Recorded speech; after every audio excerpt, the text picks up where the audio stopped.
mais um Elas no Jogo, mais uma semana do programa. Eu sou a Nano Dias e hoje eu vou dar o pontapé inicial mais uma vez falando de futebol feminino.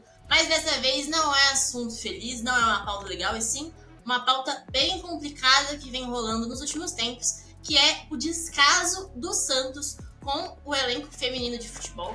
A gente teve nesse último final de semana 2 momentos muito chatos que rolaram. Primeiro, a Geo, lateral direita do time, que acabou se machucando bem feio durante os treinos. Eles estavam treinando no gramado sintético, ela acabou se lesionando, tendo um corte bem profundo na região do joelho. No domingo, as meninas também reclamaram muito do ônibus que foi contratado para levar elas até a concentração da Brasil Ladies Cup, competição que começou nessa semana. Um ônibus que estava em situações ali deploráveis, a higiene completamente comprometida, a segurança das jogadoras também. E tudo isso que acaba sendo um reflexo desde a demissão do Cleiton Lima, que vem toda uma questão de acusações de abuso dele com as jogadoras, de questões de descaso mesmo da diretoria, da parte da Aline Xavier, que foi acusada também de várias coisas, de tentar limpar a imagem do Cleiton mesmo em relação às meninas. Enfim, são vários problemas, é uma questão muito profunda em relação ao futebol feminino no Santos, que a gente sabe que é um dos maiores do Brasil e ainda assim a gente tem que lidar com esse tipo de problema. E aí, Badinho, eu vou chamar você para comentar um pouquinho desse caso que a gente sabe que é extremamente complicado, mas ainda assim, infelizmente, muito comum no futebol. Sim, eu acho que a única palavra que a gente pode usar realmente para descrever toda a situação que vem acontecendo no Santos do último ano, talvez, até dos últimos anos para cá, é lamentável. É muito lamentável que o time com uma tradição como a do Santos esteja passando pelo que está passando por descaso, porque a gente não pode dizer que o Santos está passando por tudo isso por causa de falta de investimento ou por causa de uma falta de qualidade técnica ou de qualquer outra coisa nesse sentido. O Santos tem uma das jogadoras mais icônicas do futebol brasileiro, quiçá do futebol mundial, que é a Cris. E o que acontece no Santos é muito triste. A gente vê uma jogadora se machucando, tendo um corte absurdamente profundo, porque falta condição de gramado. Isso é muito absurdo. Tá faltando o que nesse gramado? Tá faltando que alguém vai inspecionar? Tá faltando realmente a qualidade do gramado? E agora, sobre a questão do ônibus, para mim, isso é um puro suco da forma como o futebol feminino é tratado no Brasil. Você nunca levaria um elenco do Santos masculino para um ônibus que está ali com cheiro de urina, para um ônibus que não tem condições de realmente ter jogadoras circulando. Agora, a questão é realmente essa que a Ana Lu comentou. É um problema que vem se arrastando, já não é de hoje. Para quem não lembra, o caso do Santos, uma série de jogadoras se juntaram para escrever de próprio punho uma série de cartas relatando todo o assédio moral e até sexual que elas acusam ter acontecido com o Cleiton Lima, que era o antigo técnico. E agora, em apuração do Trivela, algumas jogadoras apontam que a Ale Xavier, coordenadora de futebol, fez o que pôde para limpar a imagem do técnico e para botar ali panos quentes nessa situação. Então, jogadoras que passaram por traumas muito profundos estão hoje sem acompanhamento psicológico nenhum e o time tá abandonado. Bom, e também só para finalizar, dando um pitaco assim nisso, né, já que é nosso papel aqui, além, né, é um absurdo, é lamentável ver isso tudo, mas o Santos se pronunciou, então aqui só lendo o que eles postaram, né, falando: o Santos FC lamenta a lesão sofrida pela a jogadora Giovana no campo do CT Rei Pelé, informa que deu suporte médico à atleta a todo momento e vai averiguar a causa desse acidente. Então, assim, é uma nota muito curta. A gente espera que, de fato, tenha uma averiguação de tudo isso que rolou, porque é muito grave a gente ver isso acontecendo. Foi relatado também que as laterais do campo ali de treinamento têm alguns concretos, então isso poderia ter sido outro agravante para outras lesões ainda piores. E a gente precisa pensar nisso, né? Já que a gente quer trabalhar com futebol profissional, o Santos, igual vocês também trouxeram, tá indo disputar a Ladies Cup, fez ontem o primeiro jogo, né, no dia 4, venceu por uma goleada a seleção paraguaia, mas assim, a custo de quê, né? O ônibus que essas jogadoras foram levadas não é legal, não é uma coisa profissional. Então acho que a gente precisa pensar nisso. O Santos tem toda uma tradição, mas que quando a gente vai vendo esses casos em sequência, que esse ano foram muitos, acaba passando uma visão totalmente diferente. Então acho que a diretoria precisa repensar muito nisso. É isso. Esse é meu questionamento para o Santos. Até quando o Santos vai lamentar, ao invés de realmente colocar ali um esforço real para resolver isso? Porque eu acho que a gente ter jogadoras indo falar tanto no anonimato, outras que falaram, que botaram a cara mesmo, falando abertamente sobre a situação de descaso no clube, é porque isso já passou de um nível que se existe um nível de descaso aceitável, esse nível já passou. Então, o meu grande questionamento é esse. O Santos vai lamentar até quando, ao invés de fazer alguma coisa? Bom, e mudando a chave, falando de coisa boa, de coisa feliz, tem alguém que nunca decepciona o esporte brasileiro, que é uma criança ainda, quando a gente para pra pensar na grandeza que ela já tem no currículo, que é a Raíssa Leal. Cara, é surreal o que essa menina faz com 15 anos. Quando a gente olha pra ela, parece que já passaram muitos anos desde a Olimpíada de Tóquio, onde ela conquistou a medalha e fez todo o sucesso, né? Angariando ali muitos seguidores, muita gente acompanhando o trabalho dela. E nesse final de semana, né, no domingo mais especificamente, teve a final do Super Crown e ela se consagrou como bicampeã do Mundial, né? Então ali, mais um troféu, a gente fez várias postagens, acompanhamos isso junto com o X, o pessoal tava lá. E assim, é muito incrível o que ela vem construindo, eu acho que é uma carreira que já tá sendo consolidada com 15 anos. Ano que vem tem a Olimpíada de Paris, quando a gente para pra pensar, total, Raíssa tem chance de medalha e agora sim uma de ouro, né? Porque ficou com a prata em Tóquio. E não só isso, né? Fazendo história por ajudar o esporte a alavancar cada vez mais. Então, nesse final de semana, a Raíssa fez o primeiro Nine Club dela, né? Que é uma nota, né, acima de 9, que é um recorde que todo mundo quer ter, digamos assim, e a Raíssa conseguiu o primeiro da carreira, mesmo sendo histórica, já ganhando outros campeonatos, ela nunca tinha feito uma nota, né, de Nine Club, e agora ela conseguiu, e foi em uma volta, que é o mais difícil, então ela foi a primeira mulher a conseguir um Nine Club em uma volta durante um torneio, então marcou o nome na história. A gente já tem tantas outras atletas mulheres do skate tão fodas, e a Raíssa foi a primeira a conquistar isso. Então, Nalu, o que você tem a dizer a essa gênia do esporte que a gente tá vendo?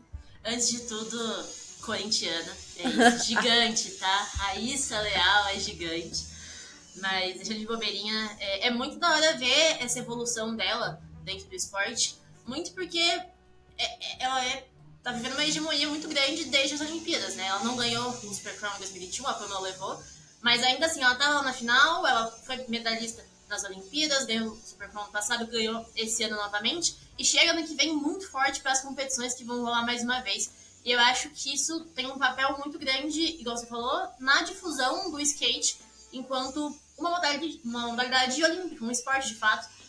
Pensando em Brasil, onde já foi criminalizado, onde ainda hoje é muito mal visto o esporte, e a galera aponta muito e julga muito quem pratica. Então, ter uma figura como a Raíssa, eu acho que vai muito além da questão esportiva, de trazer títulos e de trazer conquistas e de marcar a história de uma modalidade, mas também de realmente fazer com que o skate tenha uma visão melhor do público brasileiro e, enfim, do país como um todo. Hoje é muito mais fácil você lidar com a questão de uma criança que quer um skate do que antes. Antes ela, quer fazer bagunça, quer ficar na rua o dia inteiro, e agora ela só quer praticar um esporte. Então, ver isso, essa virada de chave tão rápido, sendo protagonizada por uma menina, por uma mulher tão jovem, eu acho que é sensacional. E é um baita exemplo pra gente poder olhar de uma maneira um pouco diferente para todos os esportes que a gente tem por aí.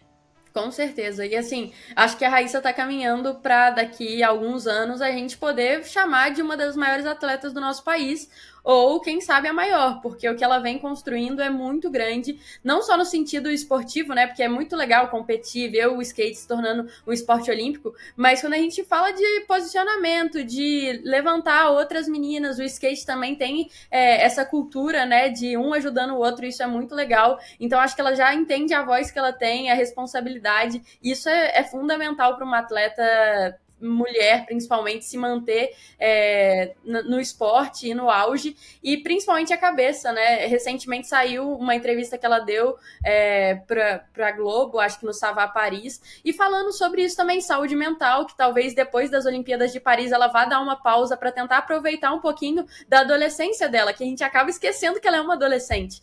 Então, acho que é muito justo com ela, depois de ter conquistado tudo isso, ela entender que ela precisa de mais tempo. Como conciliar, né? Família, estudo. O que mais viralizou, às vezes, a Raíssa tem aula na segunda, então ela precisa voltar de uma competição. Cara, ela tem aula, sabe? Imagina como é que é a rotina dessa menina.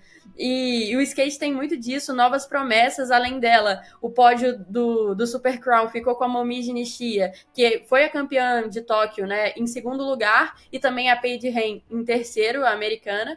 E, assim, muitas outras meninas muito novas. A Chloe Covell, por exemplo, que ela foi quem dominou mais, né, junto com a Raíssa, no ano de 2023, o skate.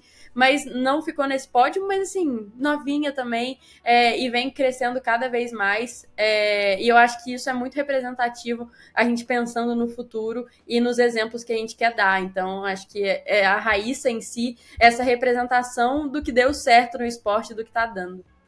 Eu concordo muito. Acho que a Raíssa ela tá realmente caminhando para ser a maior atleta do Brasil, da história. Eu acho realmente ela com pausa ou sem pausa, eu acho que ela tá caminhando para se tornar a maior atleta da história do esporte brasileiro. E também a gente consegue observar já agora que a Raíssa ela tá ultrapassando as 4 linhas do esporte. Eu acho que isso acontece com outros esportistas, o Lewis Hamilton, o Tom Brady, que são caras que acabam se tornando maiores do que os seus próprios esportes. E eu acredito muito que a Raíssa está andando nesse caminho também, se já não se tornou maior do que o esporte que ela pratica. Total, eu acho que é uma boa pergunta, até para o nosso W Pergunta de quinta-feira, quando a gente faz o post. Se vocês acham que a Raíssa está caminhando para ser uma das maiores atletas do Brasil. E eu vi um tweet sobre isso, se eu não me engano, foi do Sergeta, que é o narrador também do Sport TV, ele narra bastante o skate, falando sobre isso, porque a gente tem no Brasil, acho que um dos principais nomes do esporte também, o Ayrton Senna, né? Então, quando a gente pensa nele, a gente pensa extra Fórmula 1, o que ele fez, o legado. E eu acho que a Raíssa trouxe essa questão de... Cara, eu quero assistir esse esporte, mas eu quero também assistir ela. Eu acho que ela trouxe uma galera que queria acompanhar ela. Tanto que hoje em dia, as transmissões do feminino são muito mais relevantes do que a masculina. Claro, tem muita competitividade nos dois, não tô querendo comparar. Mas a transmissão do feminino hoje em dia tem muito mais audiência. A gente vê muito mais o alcance. No masculino também foi o Giovanni Viana que ganhou. Foi uma dobradinha brasileira. Isso não acontecia desde 2011, se eu não me engano. Ou 17. Acho que foi 17, com a Letícia e o Kelvin. E assim, agora de novo, mas a Raíssa domina tudo. Quando a gente posta qualquer coisa sobre ela, viraliza. Então, acho que é uma coisa boa pra gente pensar mais pra frente, porque, de fato, ela já tá trazendo isso com ela. Espero que ela não sofra tanto com essa questão da expectativa, que ela saiba lidar muito com isso, mas eu acho que ela sabe. Ela tem um trabalho psicológico muito legal também pra idade, então acho que é isso que é um importante. Dando sequência, então, vamos falar um pouquinho dos amistosos da seleção que estão rolando aqui no Brasil. 2 jogos já foram, quando a gente tá gravando esse vídeo. Os 2 que aconteceram em São Paulo, um na Neoquímica Arena, outro no Morumbi. E o terceiro, que vai acontecer em Araraquara, ainda vai rolar. Mas a gente não vai falar só do jogo em si, mas também de questões que aconteceram extra-campo, questões um tanto quanto problemáticas. E aí, meninas, eu vou chamar vocês para comentarem. Que foi começando pela questão das camisetas, né, dos uniformes, que segundo os torcedores não teve nenhum aviso prévio, mas chegando no dia no jogo, não podia entrar no estádio quem estivesse usando uniformes de outras equipes, outras seleções, que não a seleção brasileira. E aí nisso a gente viu muita gente tendo que tirar a camisa para poder entrar, muitas crianças tendo que trocar de roupa ali na hora. Sim. Enfim, Isa, Badini, o que vocês têm a dizer sobre esse grande absurdo que a CBF cometeu? Cara, é chocante, assim, ver que isso ainda acontece. Usar como desculpa Brasil e Argentina para um jogo Brasil e Japão, comparar o masculino com o feminino nesse nível, não existe. Até porque foi um jogo em uma quinta-feira de tarde, num horário que a gente sabe péssimo. Depois a gente fala um pouco sobre isso também. Mas assim, a gente sabe que a torcida do Japão nunca, sabe, teria um conflito parecido com o que rolou do Brasil e Argentina pelas eliminatórias no masculino. Então não faz sentido, vamos proibir camisa de time adversário, separação de torcida. Então, assim, foram muitos casos em sequência, né, também. A mesma coisa que a gente acabou de falar do Santos, a CBF também vem numa sequência muito forte de burradas, assim, acontecendo, né? A gente pode falar dessa forma. Porque também tem essa questão dos horários dos jogos, que atrapalham muito a torcida aí. Então, quem já foi, né, tá ali pra apoiar mesmo, é porque gosta. E imagina você tá ali com uma criança, que foi o que aconteceu, vários relatos no Twitter, alguns viralizaram mais do que isso, de uma tia levando a criança para ver o jogo, ele estava todo uniformizado de Corinthians e não pôde entrar no estádio que é do Corinthians. Que tudo bem, tá sediando um jogo da seleção brasileira, mas não tem noção, sabe? Tipo, a criança tem que ficar só de, como chama? Fralda, pra não ficar pelado, sabe? É uma criança. O que aquela criança com aquela roupa do Corinthians poderia fazer, sabe? Ali dentro. O que isso impede, sabe? Por que seria proibido? Então, a CBF soltou uma nota depois, a PF também, porque aí ficou nesse conflito de quem é a culpa, a PF ou a CBF, né? Quem que deu essa ordem de não poder entrar? Depois a gente conseguiu um relato que tá nas nossas redes sociais também do Sport Tudo W, de um torcedor que conseguiu entrar sem camisa e aí lá dentro ele colocou a camisa, porque lá fora, você não pode entrar com a camisa, mas você pode tirar e segurar. Aí ele entrou lá dentro, a polícia falou, não tem isso não. Então, sabe, tem muitos conflitos nessa história, porque aí no jogo seguinte também aconteceu de novo alguns relatos disso. E, sabe, aonde a gente chega?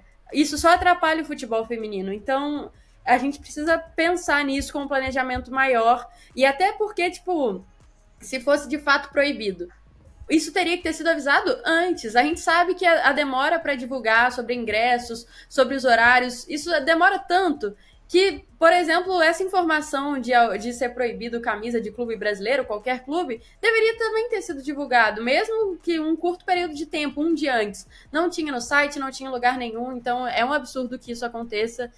Principalmente nos últimos amistosos, a seleção no Brasil. A gente sabe que é difícil atrair público por conta dos horários, e aí junta mais esse motivo, fica bem complicado.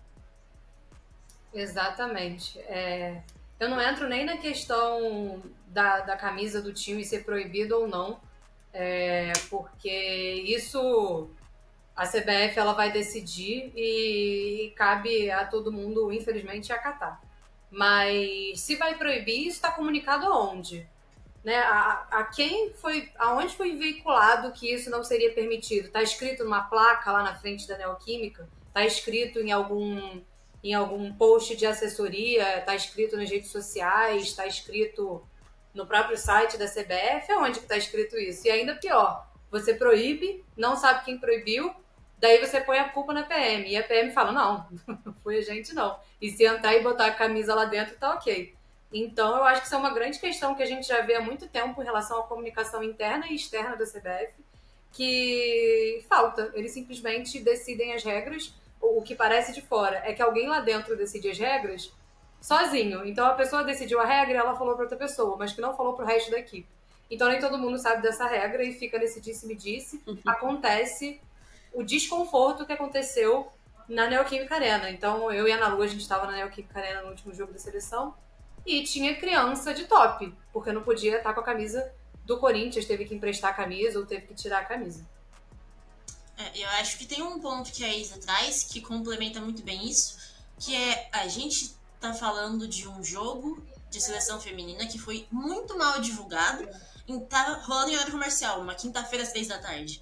Então a gente tem um público muito específico ali dentro, um público que já é muito enxuto, um público muito pequeno. A gente teve que, acho que foram 7 mil pessoas que eles disseram, mas enfim, pouquíssimas pessoas presentes no estádio.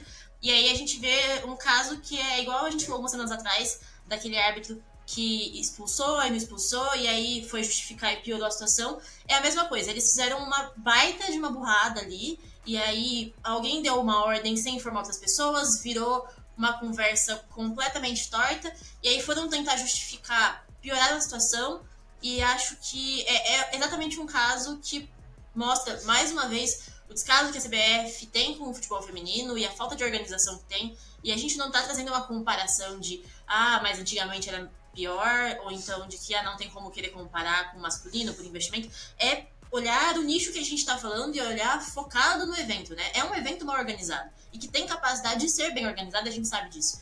Então, alguém não está interessado em fazer isso da forma correta. E é o que você acabou de falar, não é sobre comparar de antigamente ou não, porque aí o nosso próximo tópico aqui era exatamente de público. No domingo, a Neoquímica Arena recebeu mais de 40 mil torcedores que estavam ali para ver a final do Paulistão feminino, entre Corinthians e São Paulo. Então, 40 mil pessoas estiveram presentes naquele estádio. E deu tudo certo. Tudo bem, é clubes e tudo mais. Mas aí a gente passa para um jogo de seleção brasileira em horário comercial, em dia que tá todo mundo trabalhando, para 7 mil pessoas, sabe? 7.429 pessoas estavam presentes na Neoquímica. A gente precisa parar de normalizar um pouquinho isso, porque a gente já viu que o futebol feminino consegue lotar estádios. Até essa questão da camisa, lá na Copa, quando eu tava lá, a gente via camisas diferentes. Tinha camisa do Corinthians, tinha camisa de clubes brasileiros, de clubes estrangeiros. Todo mundo assistindo uma Copa do Mundo, e aí a gente tá num amistoso no Brasil e a gente não pode usar a camisa do time brasileiro. Nem todo mundo tem camisa da seleção. A gente sabe que isso ainda precisa ser muito mais movimentado. Então, eu acho que o principal é a gente começar a pensar nisso para mudar a mentalidade. A gente fez essa pergunta também para Tamires lá na Zona Mista, né? A Nalu fez, em relação à questão de público. O Arthur também foi perguntado, a Marta. E querendo ou não, a gente precisa que isso também seja movido internamente. Não adianta só a mídia falar sobre isso, ou os torcedores perceberem que isso não tá legal, porque a gente fala e não tá mudando. Ano que vem é um ano de Olimpíada de novo, provavelmente a última da Marta. Ano passado foi a última Copa. A gente está chegando num fim de ciclo, né? De uma jogadora que é a maior atleta do nosso país, praticamente, no esporte. Então, assim, a gente não consegue dar para as nossas atletas despedidas de uma forma legal. A gente viu o Corinthians fazendo uma despedida para a Grazi que foi maravilhosa. É isso que a gente quer para a Marta. É isso que a gente queria para outras pioneiras também. Então, acho que passa por muitos desses tópicos que a gente precisa, de fato, ver ações, como a Badini falou na questão do Santos. Não só ver depois e tal, falar que está investindo. Quer trazer uma Copa do Mundo, que é outra coisa que eu ia perguntar para vocês. A CBF quer trazer a Copa do Mundo de 2027 para o Brasil. Hoje mesmo a gente soltou uma notícia sobre isso, porque na quinta vai ser entregue lá na sede da FIFA toda a proposta da seleção brasileira, da FIFA, da CBF, enfim. E cadê? Cadê a estrutura que a gente está dando para o esporte que a gente quer ter a maior competição aqui? Eu acho que tem um ponto nisso, que é, se a gente quer ver a modalidade funcionando, a gente tem que dar condições, e o Corinthians é o melhor exemplo que a gente tem disso, de um time que investiu em elenco, investiu em comissão, investiu em visibilidade, e hoje funciona, hoje se autorregula e é um organismo vivo, porque a torcida abraçou a proposta e fez funcionar. E aí a gente olha para uma seleção brasileira que tinha muito mais potencial de ser isso. Porque a gente tá falando do Corinthians, que é um clube dentro de um país que é apaixonado pelo esporte, e aqui a gente tá falando de uma seleção que aí abraça muito mais gente. Então a gente tem possibilidade, a gente tem espaço, só que não tem interesse. E aí, entrando nessa questão da Copa do Mundo, surgem várias outras questões. Porque aqui, de estrutura física, a gente tem estádios, a gente tem gente para movimentar, então isso funcionaria. Mas pensando, por exemplo, em público, o que a gente vai fazer para fomentar isso, para que crie interesse? Porque não adianta você ter um jogo em horário comercial que vai estar lá o jogo, e é só isso. Vai ser igual foi na masculina, que em dia de jogo da seleção a gente vai suspender o horário de trabalho, ou então entrar mais tarde, ou então sair mais cedo. O que a gente vai fazer, o que vai haver de acordo comum entre as pessoas e empresas, enfim, para que isso seja fomentado e que isso seja realmente um evento com o porte que merece ter, um evento mundial. E não só a imagem de, olha só, a gente recebeu uma Copa. Porque também não faz o menor sentido a gente lutar para trazer a Copa e ter uma Copa, e aí chega lá e só tem jornalista, só tem a imprensa lá cobrindo em peso, e a torcida tá em casa, tá no trabalho, porque não teve incentivo nenhum para poder chegar lá. Bom, então falando dos jogos, mais especificamente, começamos muito bem, vencendo o Japão por 4-3, um baita de um jogaço, diga-se de passagem. No segundo confronto a gente já não conseguiu se sair também, 2-0 com um gol frangaço da Letícia. Inclusive, Letícia, você me decepcionou. Se você estiver assistindo isso, você me deve desculpas, porque você me deixou chateada.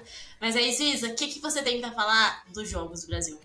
Cara, eu acho que o 4-3 demonstrou muito mental das jogadoras pra ir ali no placar. Ao mesmo tempo, quando você tá ganhando de 3-1, você não pode tomar o empate e ali quase perder, né? Então, porque a gente conseguiu o quarto gol da Priscila, estreando pela seleção e tal, um momento histórico da carreira dela. Acho que ela vai lembrar disso pro resto da vida.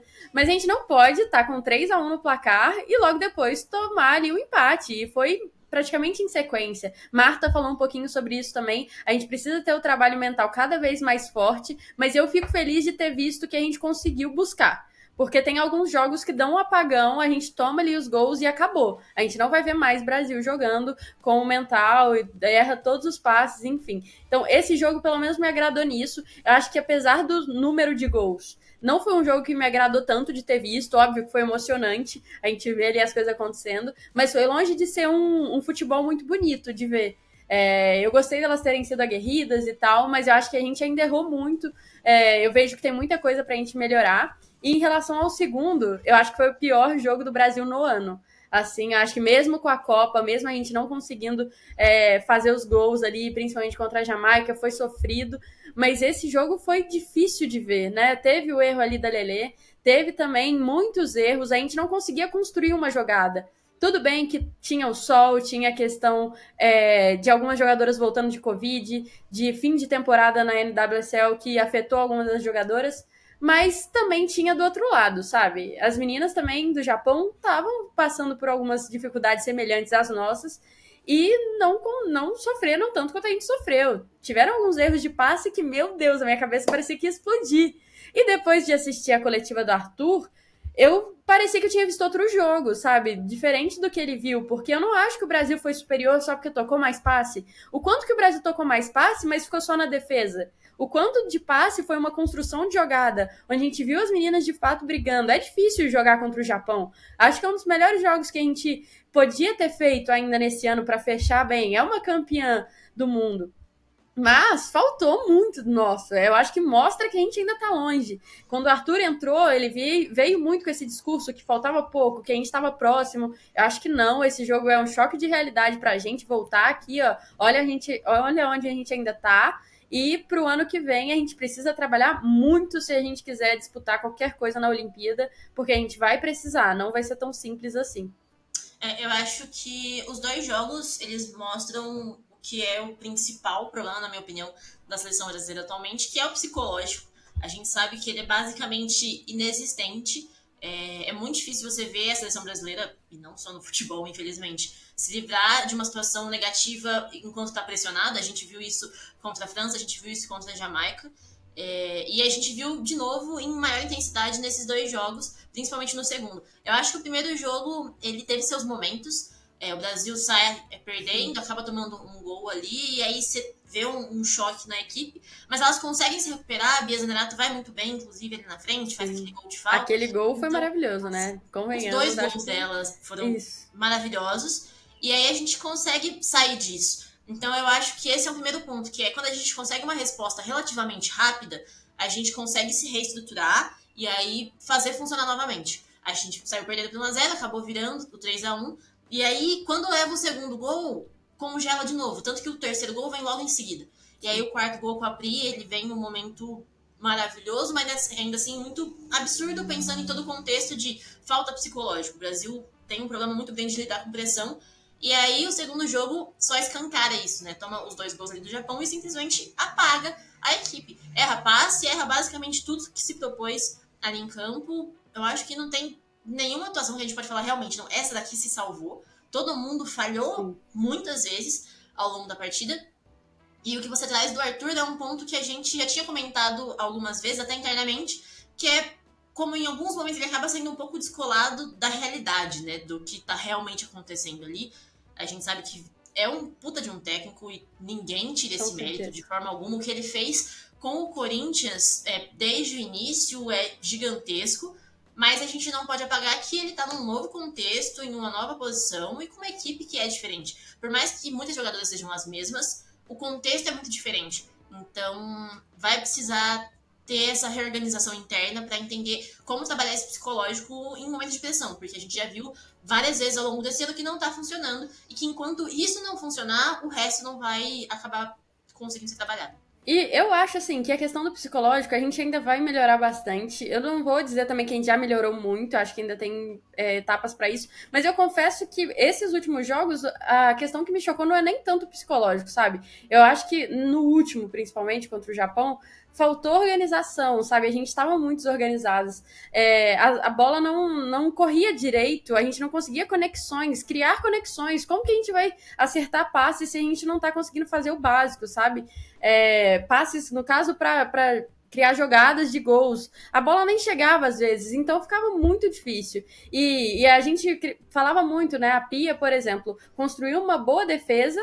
Aí o Arthur vem com o ataque, a gente tá vendo nomes voltando a fazer gols, tipo a Bia, a gente precisava dela tá assim, por exemplo, na Copa, acho que a gente sentiu falta, né, de ter alguém pra botar a bola pra dentro. A Debinha marcou o gol e tal, a gente sabe disso, a Ari foi muito importante, mas a gente precisava de estar todo mundo bem na Copa, e isso acabou não acontecendo, né, nessa questão de marcar. Mas agora com essa era Arthur, a gente tá vendo que os atacantes também estão melhorando, estão indo bem, mas e o meio? Sabe, como é que a bola vai girar para chegar bem ali, passar da defesa, meio e ataque? Então eu tô sentindo muita falta disso, eu espero que seja algo para priorizar no ano que vem. O próximo amistoso que a gente tá gravando aqui antes disso acontecer é contra a Nicarágua. A gente não espera também muito ofensivo, nem defensivo da Nicarágua. Na verdade, a gente espera que o Brasil aproveite para ampliar nessa questão de gols ali do nosso ataque, para reorganizar ali. Mas é um jogo que a gente sabe que não nivela tanto, então acaba passando ali direto, mas ano que vem é um ano muito, muito importante, então a gente precisa focar nesses problemas que já estão escancarados se a gente quer pensar em algo maior. Eu acho que quando você fala do meio, é um ponto de atenção muito importante, porque a gente não tem um meio fraco. A gente tem Angelina, que é gigantesca, que saiu muito cedo e que tem muito destaque lá fora. A gente tem Luana, que não vive seu melhor momento e tá numa fase mais indo pro final da carreira, mas ainda assim é uma jogadora de muito renome. A gente tem a Duda Sampaio, que super novinha, mas que destaque, foi super bem na Copa América, se eu não me engano, vem sendo muito importante no Corinthians. A gente tem, às vezes, até a própria Tamires jogando um pouco mais avançada, enfim. A gente tem nomes que funcionam, a gente tem nomes muito bons, mas que por algum motivo não estão encaixando ali dentro. Eu acho que a Angelina é um exemplo perfeito de que não funcionou nos dois jogos, assim. Exato. Que se propôs, errou e eu sou a maior passapano do mundo da Angelina. E assim, nesses dois jogos não tem o que fazer. Ela tava mal e nada funcionou. Então eu acho que, beleza, atrás tá funcionando, na frente começando a funcionar. Tá na hora de trabalhar esse meio para encontrar aonde tá de fato o problema e remodelar isso, porque se não adianta ter defesa que funciona, ataque que funciona e um meio que não articula o diálogo entre ambos. É isso. E pra fechar, Arthur, esse problema é teu. A gente vai estar aqui acompanhando pra saber mais dos próximos capítulos disso. E a gente quer o melhor da seleção. Então, de fato, a gente quer que consiga um pódio nas Olimpíadas. É nosso maior sonho pra Marta também conseguir fechar esse ciclo de carreira da melhor forma possível. Que as meninas também tenham uma redenção, né? Porque essa Copa foi muito chocante, a forma como a gente caiu. Então, acho que é o melhor cenário para acontecer, mas não vamos especular. Eu sou uma pessoa que gosta muito, mas vou deixar para lá, porque não tem dado certo. Então, acho que é isso, né, Nalu? Acho que é isso. Bom, e agora a gente vai passar por um momento que a gente gosta muito, que é do nosso react, né? Então, dessa vez não tinha como ser diferente, a gente já trouxe muito Raíssa Leal e a gente precisa mostrar essa volta que deu o Nine Club para ela. Então, vou transmitir aqui esse espetáculo, né? Não esperem que a gente saiba os nomes das manobras, que aí é demais, mas eu dá acho muito legal esse slipboard up and down de backdrop que ela faz. É muito legal. Esse pique de backdrop é muito bom, cara. O up and down que ela faz também, eu adoro. Olha lá. Ela pula, pô, olha cara, isso. Mas olha como é que ela se mantém na base do skate. Isso é muito foda. Isso, não sei o nome da manobra também, mas a confiança que ela faz, tipo... muito pessoal, mano. Tipo, é muito maneiro que, tipo, ela pula e... Se eu pulo assim, óbvio, eu não sou atleta. Mas, tipo assim, não tem nem o reflexo de você botar a mão, tipo assim, poxa, se eu cair. Não, ela vai com a carona mesmo. E olha lá a reação quando ela tirou o 9, ó. Ela tava ali bebendo uma aguinha. Isso é muito maneiro. Isso foi cara. muito bom. E a Chloe logo foi abraçar ela. Todas as meninas voltaram ali e foram fazer uma filinha pra abraçar ela. Porque todo mundo quer esse momento do Nine Club, né? É Da gigante a carreira. história. Exato. E- Então acho que todo mundo ali entendeu. Ela tá com a torcida. Isso é uma parada do skate que é muito maneira. Elas sempre se apoiam demais. Quando eu não tenho o hábito de assistir skate, mas quando eu comecei a assistir, eu achava isso um pouco esquisito. Eu falava, cara, a menina tá te dando uma surra e você tá indo lá de abracinho. Pô, te manca. Mas hoje eu acho maneiro. Hoje eu acho legal. Não, é isso. Então, assim, só pra gente deixar aqui nosso momento Raíssa Leal, quase aqui. A gente já pode Gigantesco. colocar até esse nome, porque ela merece demais. É muito foda ver isso acontecendo na carreira dela. E principalmente aqui no Brasil, com torcida, tinha umas 8.000 pessoas ali no ginásio do Ibirapuera e assistiram Raíssa Leal levantar mais um troféu. Então, histórica. Bom, então chegamos ao fim de mais um episódio. Antes de encerrar, só quero lembrar você de votar no nosso prêmio no Esportudo W Awards, que tá em todas as bios do nosso Instagram, do Twitter, do nosso Linktree. Vai estar aqui também no link do vídeo, na biografia do vídeo. Então, ó, não deixa de votar, porque tem Raíssa Leal, tem vôlei, tem skate, tem futebol feminino. Tem Corinthians, tem tudo, tá? A gente não deixou ninguém de fora, então deixa lá os seus votos. Quem sabe ganha ali o que você votou. A gente vai fazer um videozinho pra coroar toda essa premiação. E é isso, nos vemos na semana que vem. O ano tá acabando, o nosso programa também vai estar chegando ao fim. Mas enquanto isso, não deixa de fazer o seu comentário aqui no vídeo. O que você quer ver na próxima semana? Se inscrever no nosso canal e seguir a gente em todas as redes sociais. Valeu, meninas, pela companhia de hoje e até semana que vem. É nóis, molecada.